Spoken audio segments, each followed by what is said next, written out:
These are some top picks that destroyed their own teams, and we gotta start with Markelle Fultz.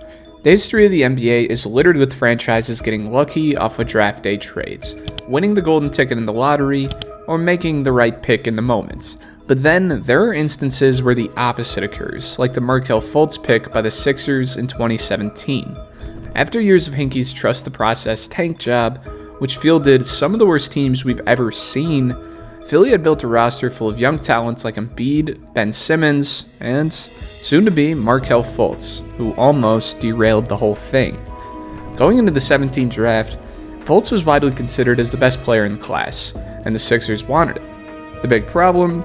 They were sitting at number 3, and because Jason Tatum wasn't good enough for them, they decided to go all in for Fultz, trading their third pick in what would be a 2019 first for the number 1 pick in the draft, which they used to snag Markelle Fultz. The move proved to teams that the Sixers were ready to get going. Simmons was coming back from his injury, Embiid was already dangerous, and all they needed was for Fultz to be the offensive demon that he had been prior to the professional level. His college days seemed to confirm that he could score at any level, that his athleticism already put him ahead of his competition, and that his size made him more than NBA ready. He was supposed to be the next James Harden, and he was meant to be the perfect piece to finish the process. But what followed was an absolute breakdown. First off, his jump shot absolutely evaporated. It was evolving backwards. The rumor was that a shoulder injury forced him to switch up his mechanics. Some called it the yips. His shooting mechanics changed, and both his confidence and fluidity was shot. It was concerning watching a player who had just shot 41% from 3 on 5 attempts per game go from shooting 1 in 14 games in his rookie season. His shots straight up abandoned him, and he couldn't put up shots further than 10 feet away from the damn basket. He got shut down for a while so that he could figure things out, but he never did. Doctors couldn't come up with an answer to it. He couldn't come up to an answer to it. To this day, it's still somewhat of a mystery. His entire yet short tenure in Philly was very tough to watch. He was perpetually out of sync and ineffective. Almost everything both on and off the court was dysfunctional. As the top pick, you're expected to come in and make an immediate impact, and Philly set their entire team up in that exact way. He just didn't come through on his end of the deal. To get a full scope of the disaster, you gotta look at the opportunity cost of it. The Celtics, having traded down from 1, secured Jason Tatum, and they now have a banner in their Raptors with his help. The Sixers have been a very dangerous team, but Embiid can't get them to the conference finals, and wouldn't it be nice if he could have had a number 1 overall guard by his side? They literally picked in the top 3 4 years in a row with 2 consecutive number 1s, and had the Rookie of the Year in the year before that. People were convinced that Fultz was going to be the key to unlock that team's full potential, but he was the opposite. He robbed that franchise of the good ending to the process. At this point, Charlotte's cursed with the amount of bad basketball they've had from their Hornets to Bobcat days. But it wasn't without the help of missed pick after missed pick, and worst of all, being none other than Adam Morrison. Few players bring out the rare blend of emotions that Adam Morrison did when he became the 3rd overall pick in the 2006 draft. Charlotte was 2 years into their expansion team after losing the Hornets to New Orleans, and were trying to kickstart their squad with guys like Rookie of the Year Mecca Okafor, Gerald Wallace, and eventually Adam Morrison. Although he might not have looked like much, this goofy motherfucker was lethal in college. He averaged 28 points per game as a junior, and became known for being one of the most emotional players of all time. The scrawny diabetic had a vibe around him that felt like a fever dream, but his transition from college to pro was swift and painful. His rookie season was alright at times, but even his game wasn't translating that well. He was supposed to come in and provide elite shooting, but he didn't do that all that consistently. And it turns out that his ass wasn't good enough on defense either. His lack of athleticism made him a sitting duck on the perimeter, and was simply a step behind. Oh yeah, he also didn't shower either, so I'm sure that he was a complete joy to be around. Then in the next preseason, he tore his ACL. There already wasn't much anticipation that he'd turn out as a superstar, and he lost a little bit of athleticism that he had left.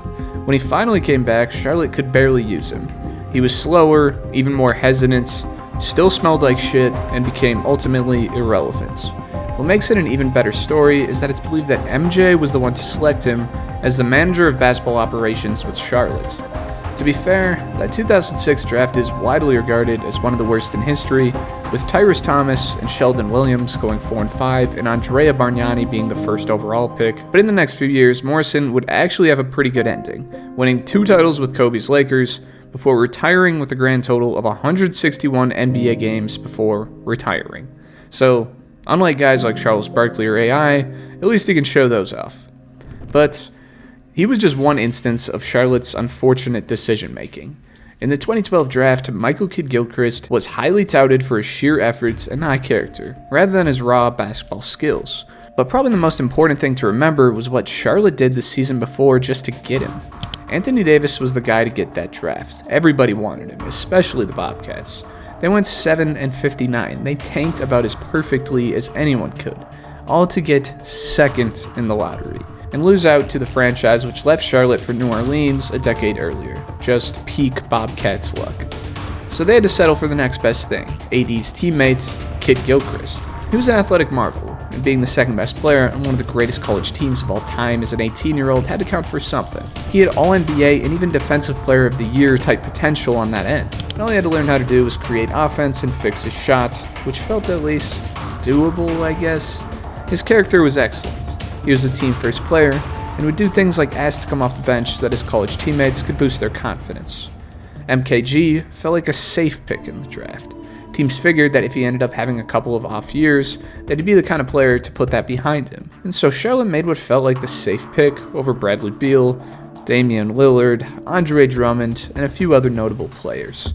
To be fair, he did come in with elite level defense, and he knew his role to that point. But there were striking limitations in his offense. Unless he was at the rim, he was not scoring the ball. His release was slow, it was terrible, his landing was far forward. Basically, his shot was broke as can be. The rest of his offensive game just wasn't very good either.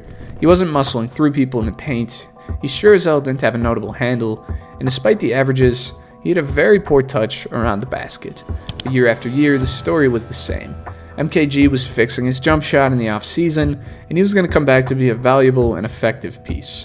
After all, part of why he was so valuable was because of his high work ethic in the first place. Unfortunately, there were other hoops to jump through. In just year 2, he was already having issues with injuries. In year 3, he was battling a hamstring strain and an ankle sprain. And in year 4, he separated his shoulder before tearing his labrum, keeping him out for all but 7 games. Having 2 major shoulder surgeries in the same season probably doesn't help out with the fact that your shot is glaringly broken, and it surely stunted his development. Honestly, in the 7-game span between injuries, he was playing the best ball of his career. I'm sure he wishes he could have been doing it for longer. He ended up sticking around in Charlotte for about 7.5 seasons before they bought out the end of his contract. In those years, Kemba carried them to 2 first-round exits despite one of the most highly touted prospects in team history doing nothing to help due to a mixture of injuries and offensive incompetencies. The tragic reality about MKG is that he wasn't going to last in the league unless he developed his offensive game, which he never did. He cost Charlotte a 2nd overall pick and a chance at a franchise-changing star, but at least he taught other teams that sometimes guys like him might not be the safe pick after all. I guess at this point, half of these guys are related to MJ's decision-making because in 2001, he decided to pick Kwame Brown 1st overall as both a player and as the president of basketball operations with the Washington Wizards. At that point in time, the Wizards were desperate. They had made the playoffs once in the prior decade, and not long after hiring MJ as their president, the top pick fell into their lap. And lucky for them, MJ decided to come back and play too. Kwame was a high school standout, and after the success of other high school to pro guys like Kobe, Kevin Garnett, and Tracy McGrady, getting a blank canvas to develop seemed like the way to go. And after Kwame told head coach Doug Collins, "I promise if you draft me, you'll never regret it," Washington was ready to make the investment. He became the first high schooler to go number 1 overall, kicking off a new era in draft hype. And after MJ came back, the excitement was through the roof. Brown had freakish athleticism, and people saw potential even greater than his biggest draft comp, Kevin Garnett. He was 19 years old, undeveloped, and had all the things you can't teach physically.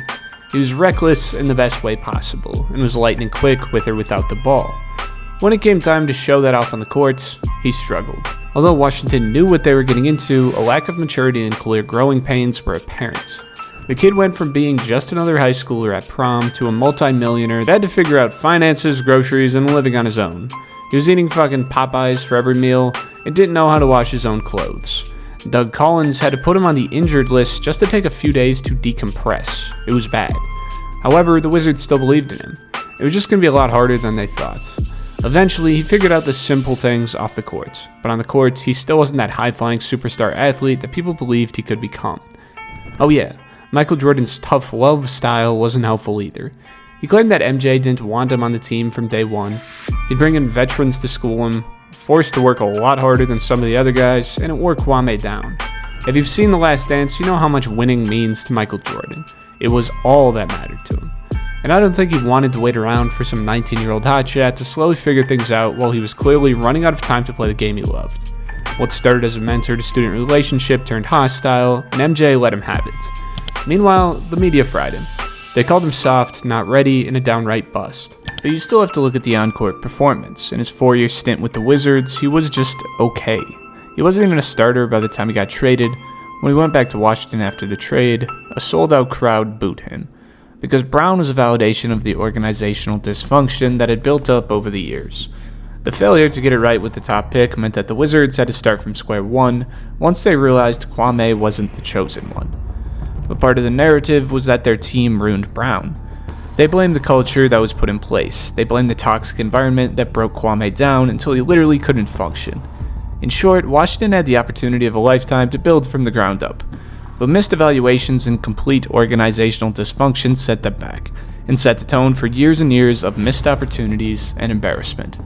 But at least they aren't the Kings. Hell, no one can be as bad as the Kings when it comes to this. There's been mispick after mispick in that organization, but before we broaden everything, let's take a look at Marvin Bagley, who's the most glaring example of Sacramento's disorder. As an absolute beast in college, averaging 21 and 11, Bagley's draft stock skyrocketed for the 2018 draft.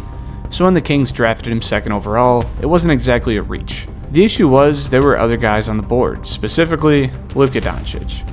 Luka was the EuroLeague MVP the year before, and so fans were reasonably upset when they didn't take him second overall, even if Bagley looked like an absolute beast. The reasoning for the pick was that the Kings had just gotten De'Aaron Fox, they didn't need another ball-dominant guard. Meanwhile, Bagley was an athletic big, who on paper fit well with a guard like Fox. Still, the front office was split. Vlade wanted to give Fox room to develop, and once it became clear that it was Fox over Doncic, they took Bagley. There were a lot of rookies in that class, and despite him averaging 15 and 7, missed games, and a clear need for all-around development had him 7th in Rookie of the Year voting. He wasn't a gifted defender, playmaker, or really shooter, but he still had that flashy and raw athleticism that had fans hopeful for his future. When you look at the context of college basketball and how you aren't going up against NBA-level big men every game, his high numbers are a bit more explainable, but the twist that slowly debilitated him were the injuries. He fractured his right thumb in his second season, keeping him out for all but 13 games. In year 3, he only played 43 games, in which he looked just alright. By year 4, he was out of the rotation. Even though those injuries definitely hampered his development, there was something deeper going on. The Kings organization is notoriously incompetent, and the same was the case in their interactions with Bagley. Just a few games into his rookie season, his coach was hesitant to put Bagley on the floor despite his obvious need for reps. So, what did the organization do? Nothing. When Bagley found himself out of the rotation, it seemed weird because the Kings were reluctant to let him go just months prior. At one point, the relationship was so poor between Bagley and the organization that Bagley refused to check into a game. The whole situation was murky and confusing. But one thing was sure, when the Kings had to play against Luka or maybe even Trae Young, it was absolutely depressing. The counter kept rising for the amount of years that the Kings had gone without making the playoffs, and Bagley wasn't any help to them, while Luka clearly would've. The relationship between Bagley, the team, and the fan base was in the dumps. And just 3.5 years into this Sacramento tenure, they sent him to the Detroit Pistons for Dante DiVincenzo, Josh Jackson, and Trey Lyles. But Bagley wasn't the only poster boy for bad Kings drafting. No, there are a lot more. After hitting on Boogie and Tyreek Evans in 2009 and 2010, they went on a legendary run. The catastrophe started in 2011 after Jimmy Fredette averaged almost 30 in college, sparking fantasies of what he could be. In dream scenarios, Fredette would be one of the greatest shooters to ever live, and the Kings wanted to get ahead of the curve, trading their 7th pick for the rights to Jimmer at 10. To be fair, their 7th pick was fucking Bismack Biyombo, so they didn't miss out on that much. The question marks that Jimmer came into the league with quickly turned into more than just question marks, as he turned into a one-dimensional defensive liability who couldn't rely on his shot-checking abilities like he could in college. I mean, it was clear before his rookie season had ended. Oh yeah, Clay went 11th, Kawhi went 15th, who were just great reminders of players the Kings would have been better off with. Next on the list would be Damian Lillard, who had the fortune of going 6th in the draft, right after the Kings passed him up when they took Thomas Robinson 5th overall.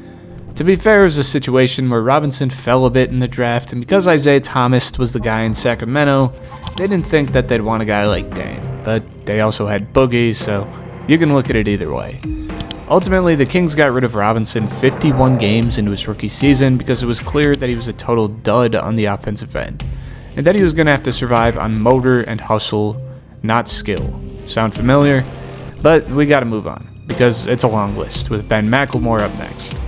The 2013 draft is fairly well known because Anthony Bennett stunk it up at number 1, but there were a ton of other disappointing guys, including Ben McLemore, who the Kings took 7th overall and turned out to be a player with deceivingly low potential in any way other than athleticism. He was an above-the-rim player, wasn't even close to the IQ level needed to be a successful NBA player. It's easy to undervalue the mental aspects of sports, especially when you have guys as gifted as McLemore, but that jump from college to the league is real, and he couldn't handle it. He relied on his athleticism, but wasn't intelligent enough to deploy it at the right times. And he was drafted by the Kings. Never discount that. Especially in the case of a guy like Nik Stauskas, who couldn't even be on the team without being berated and bullied by his teammates, or, well, DeMarcus Cousins. I don't understand the thought process in even drafting him, though. First off, the Kings went into that offseason needing defense and playmaking, neither of which Stauskas possessed at all. He was supposed to be a three-point demon, a perimeter threat. I mean, Elfrid Payton was picked just 2 picks later, and he would have fit the role they needed pretty damn well. Anyways, Nik Stauskas lasted just a year before getting moved to Philly and having an uninteresting career. I mean, there could be a whole ass video on the dysfunction that goes on behind the scenes in Sacramento. I didn't even get to Tyreek Evans, who bursted onto the scenes just to regress into nothingness, or Georgios Papagiannis in the lottery.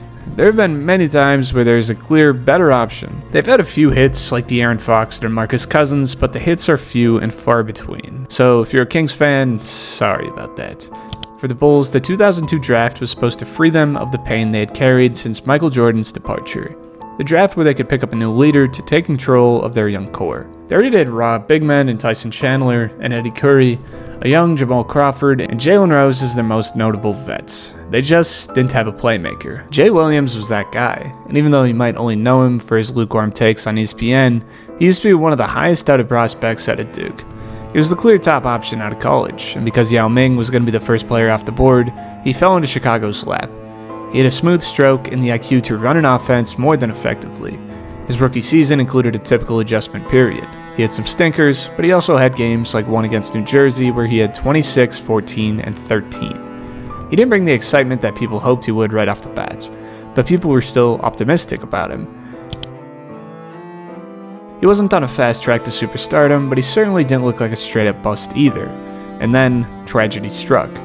On June 19, 2003, Williams went out riding his Yamaha motorcycle with no regard for his personal safety, and as he was speeding with no helmet or license to drive a motorcycle with, by the way, he ran into a streetlight.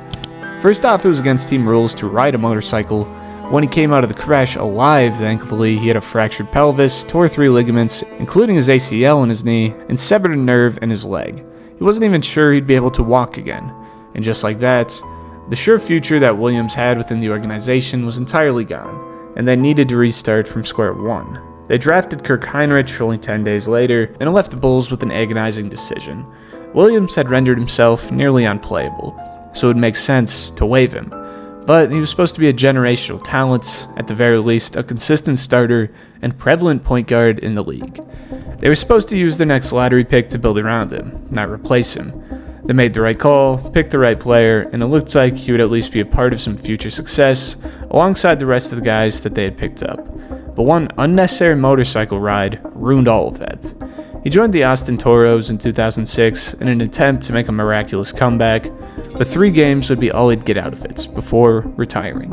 It's just a shame that his playing career wasn't longer, and that his media career hasn't been shorter. A lot of you guys probably don't even know about the Candyman, Michael Olowakandi, and that tells you about half of what you need to know about his unimpressive career after going 1st overall in the '98 draft. You can't find any worse stories of dysfunction other than Donald Sterling and his reign of terror in Los Angeles. And Olowakandi turned into a product of that. At that point in time, Shaq was also in his reign of terror over every NBA center, and Olowakandi had just averaged 22 and 11 with 3 blocks. Who knew, maybe he was the next Shaq. He was 7 feet tall and about 270 pounds, so he at least had the size to match up with NBA bigs. Most people would have taken Bibby in that draft. Both Antoine Jamison and Vince Carter were key prospects too. But the Clippers decided to draft based on position and fit, which has always been one of the biggest draft fallacies. Bagley over Luka, James Wiseman over LaMelo, it happens all the time. They did almost take Bibby, but I guess they saw something special in the Candyman and his workouts, even if the impressive part was probably his size and frame. According to sources, despite the lockout before his rookie season, he was putting in work with guys like Kareem. He came through averaging 9 and 8 in his rookie season, and while that may be respectable for a rookie, his touch around the rim was lacking, and he finished the year with a 43% field goal percentage as a big guy. Every season with the Clippers was pretty much the same. He was alright defensively, but a non-factor on offense. He was in the negatives in win shares, with fucking -9 win shares over the course of 5 seasons with the team. He literally went back-to-back in having the worst offensive impact in the entire league. Mind you, these included his best seasons. For being the 7-footer that he was, Olowakandi had no postgame. He had no touch around the rim, he didn't get to the stripe even. The team should have been hacking him with his low free throw percentages. But I guess either way, he probably wasn't going to score. He was literally the opposite of what the Clippers hoped to get. They wanted a dominant big man who could ramp through the competition. But he was the only one getting killed night after night. Meanwhile, Vince Carter was averaging 27 by his 3rd season, Antoine Jamison was averaging 25, and Mike Bibby, even though he never made the All-Star game, was miles better than Olowakandi. Off the court, he turned sour too. He was getting fined for criticizing teammates. When Kareem came onto the coaching staff, he became one of his haters, calling him talented but uncoachable. He took every piece of advice personally. But this is advice from Kareem we're talking about. He thought he knew better, he's a dumbass, and to put the icing on the cake, he couldn't escape knee injuries and had to get multiple surgeries before the Clippers let him walk in 2003. Across his 5 seasons in LA, he ate up time, resources, and a coveted number 1 pick. His nickname, the Candyman, is ironic because his time in LA was anything but sweet. Although his time with the Clippers was bad, there were still some franchises that figured they could use him and develop him better than LA did, which isn't a horrible thought. The Clippers were fucking toxic, but even after signing with Minnesota, he struggled. There was another knee surgery, an arrest, and a suspension for fighting with Nene. After that, his career was irredeemable. He'd spent some time in Boston before retiring as one of the worst number 1 picks of all time. And why not end on a banger with Darko Millicic, who was the sore thumb that stuck out in the golden 2003 NBA draft. That top 5 was ridiculous, with Brown at 1, Melo at 3, Chris Bosh at 4, and Dwayne Wade at 5. And when you had Darko, the human victory cigar, at number 2. There were a lot of reasons why Darko was picked that high, and you can't put it all on the Pistons for taking him. Pretty early on, he was the consensus number 2 guy. Writer Chad Ford followed him around for months, and was so impressed by him that he decided to pretty much cement his draft stock while quoting a Pistons coach saying that he'd be a young Wilt Chamberlain because he was just that confident, or that his athleticism and skills put him above everyone other than LeBron James. There was also an infatuation with the European aspect of things. Dirk had come to the league a few years earlier and already proved himself as a superstar. Darko was supposed to be the next Dirk, and no one wanted to miss out this time. There were some whispers about Melo, maybe going 3rd overall, but no one was upset when Darko was ultimately picked. The thing about the Pistons going into the 04 season is that they weren't looking for a savior like Melo or LeBron. They were a well put together team, and the possibility of either the chosen one, LeBron, or Melo, a young star who had just won the Natty as a true freshman, coming off the bench would be impossible. Darko didn't have the same feel as those guys, and he was a center while Ben Wallace was the one starter in that team who's kinda getting old. It didn't seem like it would be a problem, but it was. He was young and immature. He didn't have the habits needed to be on those rough Pistons teams. Detroit coach Larry Brown was infamous for being hard on the rookies, and Darko thought he was the shit. He thought that all he needed was some room and he was going to become the future of Detroit or wherever else he went. His career quickly turned forgettable. He rode the bench for the entire season, averaging 4.7 minutes across 34 games, but he got a championship out of it and became the youngest player to appear in a title game. President Joe Dumars came out after Darko's first season to ensure that he would be a big part of their future, but after logging just 6.9 minutes per game across 37 games in his second season, everyone started getting uneasy. Fans wanted to see what the young guy had to offer. Darko wanted to show off his stuff, stating the best way for him to improve is to play, and that their practices would only take him so far. There's definitely some truth to his complaining about the lack of playing time, but there were even more glaring truths about his lack of efforts and care. While it may be normal for a rookie to ride the bench in a championship season no matter how good you are, once you aren't getting playing time in your second and third season, you gotta realize that it's probably a player problem. He whined to every reporter there was, but he was literally showing up drunk to practice, and he acted like it was all the team's fault. He did everything he could do to stroke his ego, but it just ended up hurting his case in the end. That's why he ended up playing for 6 different teams across 10 seasons before leaving as one of the biggest draft busts of all time.